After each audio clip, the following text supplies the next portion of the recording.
Kapalaran ng Gemini ngayong araw ng January 25, Gemini.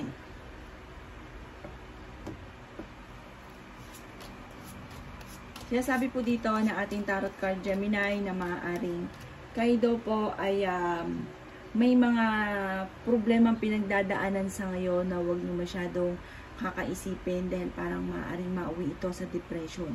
Marami kang mga inaantabayanan na parang nadidelay at ikaw ay nadidismaya kung ano man daw po yung inaantabayanan yung ito.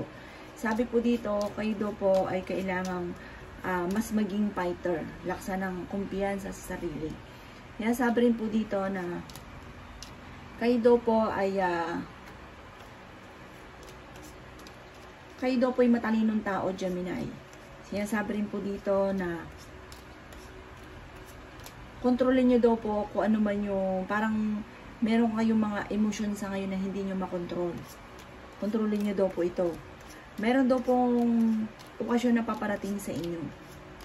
At meron ka rin bagong kakilala na parang magiging kaibigan nyo daw po ito. Sinasabi rin po dito na may mga pinaplano kang puntahan or sa mga lilipas na mga araw para magsusunod-sunod ang inyong lakad. Sinasabi rin po dito na maaaring magtulungan kayo ng inyong pamilya kung ano man yung problema mo, huwag mo itong susuluhin. Dahil parang ito yung nagiging dahilan, parang hindi nila alam sa loob ng inyong tahanan kung ano yung nangyayari sa inyo. At ito ang nagiging dahilan kung ba't nagiging mainitin ang inyong ulo at parang miyembro ng pamilya napapaisip bakit kayo nagkakaganyan. I-ano nyo daw po, i-share nyo kung ano yung nasa kalooban ninyo or kung ano nangyari daw po sa inyo.